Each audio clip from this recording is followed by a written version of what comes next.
ஆண்டவர் இயேசு கிறிஸ்துவில் அன்புக்குரிய சகோதர சகோதரிகளே, புனித மேக்சிமிலியன் மரிய கோல்பேவனுடைய விழாவை இன்று நாம் கொண்டாடுகிறோம். இரண்டாம் உலகப் போர் மிகவும் கொடுமையாக நடந்து கொண்டிருந்த நேரம் அது. அன்னை மரியனுடைய புகழை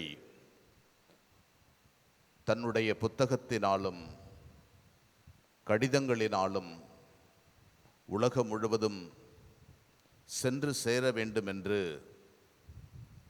மிக சிறப்பாக பணியாற்றி கொண்டிருந்த குருவானவர் புனித மேக்சிமிலியன் மரிய கோல்பே போலந்து நாட்டில். நாசியின் படைகள் ஜெர்மன் நாட்டை சுற்றி இருக்கின்ற எல்லா பகுதிகளையும் சுற்றி வளைத்து கொண்டு அவர்களை கைது செய்து வந்து குறிப்பாக யூதர்கள் சார்ந்த மனிதர்களை கொலை செய்து கொண்டிருந்த நாட்கள் இது. அருட்தந்தையும் அவருடைய அருட்சகோதரர்களும் அங்கே கைது செய்யப்படுகிறார்கள். ஆஸ்பிட்ஸ் என்ற கொடுமையான கேம்பில் வந்து அவர்கள் அமர்த்தப்படுகிறார்கள். யாராவது ஒருவர் அந்த சிறையிலிருந்து தப்பித்து விட்டால் அடுத்த நாள் 10 பேர் கொல்லப்படுவார்கள். அந்தோ பரிதாபம், அன்றொரு நாள் ஒரு கைதி தப்பித்து விட்டான். 10 பேர் வரிசையில் நிறுத்தப்படுகிறார்கள். அங்கே ஒரு மனிதன், பிரான்சிஸ் என்ற மனிதன், தன்னுடைய 8 குழந்தைகளையும் நினைத்து பார்த்து கதறுகிறான்.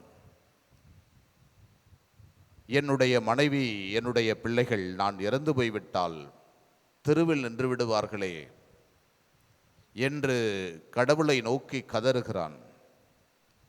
அப்போது அதே சிறையில் இருந்த இந்த அருட்தந்தை அவர்களுக்கு முன் வந்து அந்த படைவீரனுக்கு முன்னால் இந்த சகோதரனை விட்டுவிட்டு என்னை ஏற்றுக்கொள்ளுங்கள் என்று சொல்லுகிறார். அப்போது அவர் கேட்கிறார், நீ யார்? இவருக்கு பதிலாக இருப்பதற்கு நீ யார் என்று கேட்டபோது அவர் தைரியமாகவும் உத்வேகமாகவும் சொல்லுகிறார், நான் ஒரு கத்தோலிக்க குருவானவர் என்று. எனவே அந்த மனிதன் விடுவிக்கப்பட்டார். இந்த அருட்தந்தையும் அந்த மற்ற 9 பேரும் இருட்டான சிறையில் அடைக்கப்படுகிறார்கள். இருட்டான சிறையில் அடைக்கப்பட்டதும் வேகமான கதறல்களும் கத்தல்களும் அந்த சிறையில் இருக்கக்கூடும். ஆனால் அருட்தந்தையோடு சென்றவர்கள் பாடல் பாடிக்கொண்டே இருக்கிறார்கள்.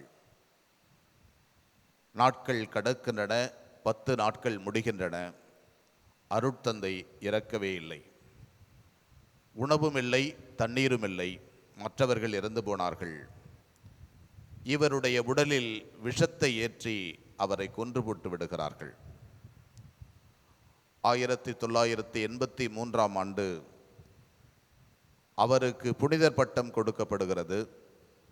அப்போது இவர் யாருக்காக இறந்தாரோ அந்த மனிதரும் அவருடைய குடும்பமும் அங்கே இருக்கிறது.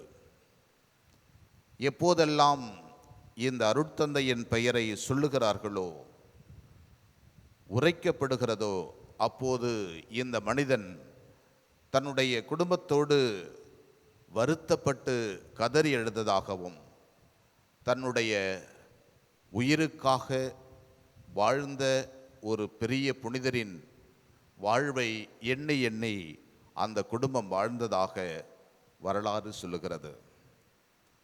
அன்புக்குரிய சகோதர சகோதரிகளே, மேக்சிமிலியன் மரிய கோல்பே தன்னுடைய சகோதரனுக்காக தன் உயிரை இழந்தார்.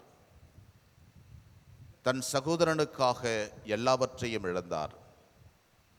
இந்த புனிதர் இன்று நமக்கு பாடம் கற்பிக்கிறார். ஒரே ஒரு நிகழ்வு, ஒரு தியாகம் நம் வரலாற்றில், நம் வாழுகின்ற நாட்களில் நம் சகோதரனுக்கு செய்ய வேண்டும். ஏதாவது ஒரு தியாகம் அவர் நம்மை நினைக்கின்ற போதெல்லாம் மறக்க முடியாத அளவிற்கு அந்த தியாகத்தை செய்ய வேண்டும். இதுதான் கோதுமை மணி மண்ணில் விழுந்து மடிந்தால்தான் பலன் கொடுக்கும் என்ற வார்த்தையின் அழகு அர்த்தம். எனவே நம்முடைய வாழ்க்கையின் பகுதிகளில் அந்த சந்தர்ப்பத்திற்காக காத்திருப்போம், அந்த நேரத்திற்காக காத்திருப்போம். இயேசுவின் பெயரால் யாராவது ஒரு சகோதரனுக்கு, யாராவது ஒரு சகோதரிக்கு நம்மால் முடிந்த அளவிற்கு தியாகம் செய்ய இந்த புனிதரிடமிருந்து என்று கற்றுக்கொள்வோம். ஆமென்.